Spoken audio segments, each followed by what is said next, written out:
The most common pet in America, no surprise, it is... Dogs. It is a dog. Next.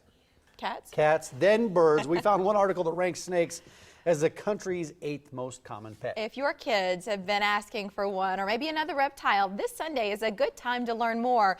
Dozens of breeders and other pros will be in town for the Expo and sale. Yep, herpetologist Dan Krull is included. Good to see you, Dan. That's right. Thanks It's for nice to stopping have you by. here. Good morning. And the first thing he said to me, how do you feel about snakes? I said, I hate snakes. As a matter of fact, I had a dream about knowing you're coming on this morning. I had a dream last night about a snake attacking me. Yeah, so it's funny. It's like the only hobby where you tell somebody that you keep snakes, and the first thing they say is, "Oh, I killed one." You know, it's like, "Oh, thanks." You know, can you imagine if you're a dog breeder? It's like, "Oh, I breed beagles." "Oh, yeah, I ran a beagle over just the other day." Right. Somebody would want to take you out. I try to figure out why I'm so fearful of snakes. What is it about snakes that people don't like? You know, I think it is you're taught to be afraid of them when you're a kid. Someone tells you that they're dangerous, and some snakes are obviously dangerous, and so that plants a seed in your mind, and that seed grows into a fear as you get older.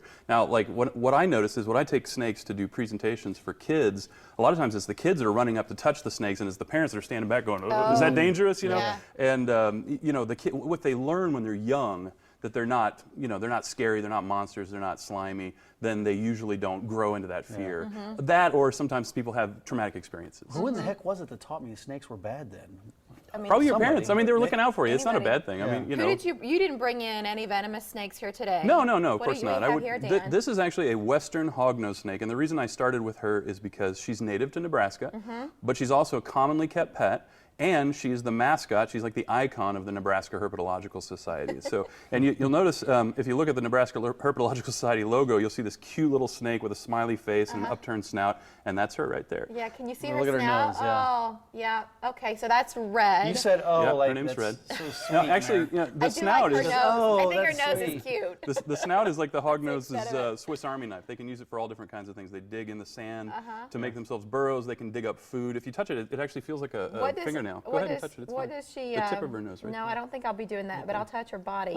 What does she eat, Keep your Dan? fingers away from its mouth. Well, in the wild, western hognose snakes eat anything made of protein. They eat other snakes, lizards, Really? frogs, toads, salamanders, anything. But in captivity, we mostly feed them frozen thawed rodents. Okay, they're bringing in some more got snakes. a few more Oh, yeah, here. reptiles. This is What do you have? Jim. You'll see Jim popping in and out. Yeah. So. Oh, well, Jim has brought in some snakes. Yeah, let's hand one to everybody. No, here. I wait, think. wait a no, minute. Jim, Yeah, you can just handle wait. it. Here, Go Jim, go around this I mean, way. you We're can looking hand at it your to me, but don't backside. just Some people drop maybe it on want me. to look at your Here, backside, let's- Jim, but I don't know if that's what Let's you trade. prefer. So I'll we take know one. the orange one is very Mike, nice. I To see. just- She was playing Which with one? Kayla earlier. Okay, so this go is the ahead. nice one? Yeah, go ahead. You're fine. She won't hurt you. Just I hold don't her want to gently. hold one. You Be know what I the mean? tree. I'm okay to that point. Here, I'm going to set Red down on the table here. Good call, Dan. Okay, so check it out. You have no idea how much this terrifies me right now. What's it doing? Oh, Mike. two hands. Mike. There we go. Okay. Gentle, Bud, gentle. Bud. Give her two Okay. hands. Give her two Give her hands. There you go. support, right? Be a Oh, tree. boy. Be the Okay, tree. be the tree. There you go. Give her Be the support, tree. See how she bud. calms If this down? thing goes up my sleeve, All right, I'm I'm No, in big handle trouble. Dan, you're not Oh, handing come on. it. Dan, I'm not doing it. You're on morning TV. You have You to hold betcha. the snake. And Everybody, she all won't- your she- viewers I'm are at telling home. I don't have She to won't do do it. it. You don't I'm have telling to. you, she won't do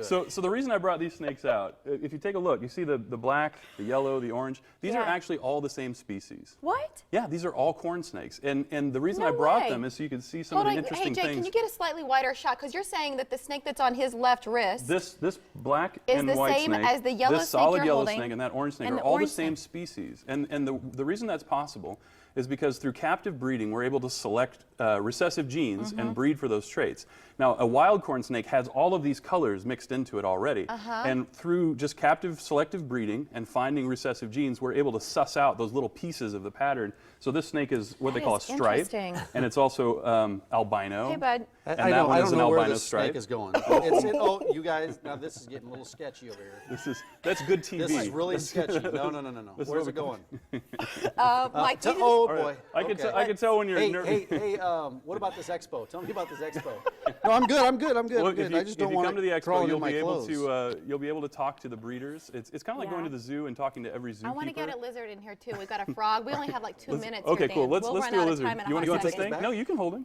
So in terms of pets, because this is the thing, some people will bring in reptiles that don't make good pets. They were never meant to. They should have been in the wild the whole time. Right. So everything you brought in today, would you recommend all of these Absolutely, as pets? and I'm glad you pointed that out because a lot of times you'll see if you do a snake presentation, Yeah, a really cool here, thing I'll to take bring this one. is like a giant python, right?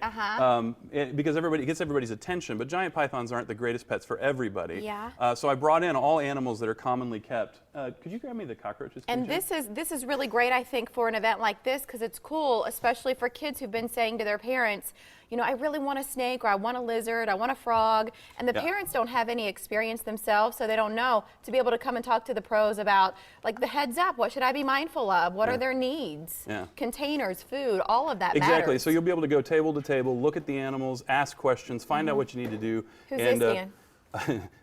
This is Myrtle, and she's gonna hopefully, if she calms down, she'll What's her have, name? Myrtle? Myrtle, yeah. Myrtle's How do gonna you know eat a that she's beetle. not calm? Well, you know, chameleons are a little bit nervous. They like to be hidden. They kind of like to be up in the trees and hiding most of the time. And so right now, just sort of being out in front of all these lights and all these people, She may not want breakfast. It kind of makes her nervous a little bit. So hopefully she'll lost get her over her appetite. stage fright, and there she's starting to take an interest in it. You want this cockroach? Well, how will she eat?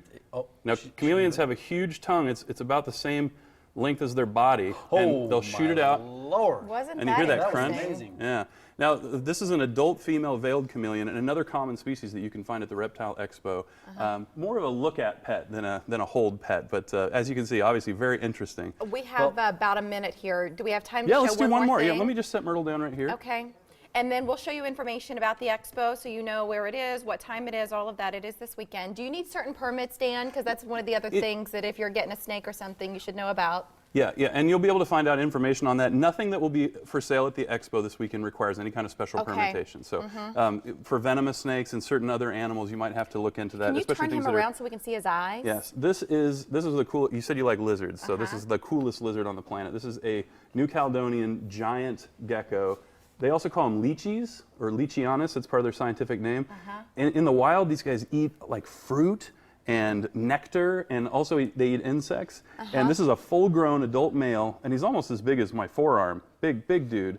And you know, in captivity, we feed him this special diet. It's basically just like a nectar replacement thing, but you have to feel this lizard, seriously. It's amazing. It's It's pretty so quick, too. just hold your arm out like a tree and don't freak. Just feels like velvet, right? Really soft. Isn't it amazing how soft he is? Wow. And his name is Rumpelstiltskin, and he's a big Hi, Rumpel. big breeder, and my friend Alejandro owns him, and he'll actually have babies from Rumpelstiltskin at the show. All right. But feel that skin. I mean, isn't that I amazing? can feel it on my arm. So Good He's to see you, beautiful. Rump. Let's get to some details of the show he's real quick. He's licking his lips over here. I don't know what that's about. Just go to nebherp.org to learn more That's information about the right. show. And so it's coming up on Sunday? this Sunday, yeah, All right, absolutely. so go meet some of the breeders, meet some of the pros like Dan, learn more. Thank Thanks. you. Good to see you. Thank you. It Thanks was for great. coming. We Great fun. appreciate it. I'm frozen with fear. just Guest of the morning, be Glenn, here. start there.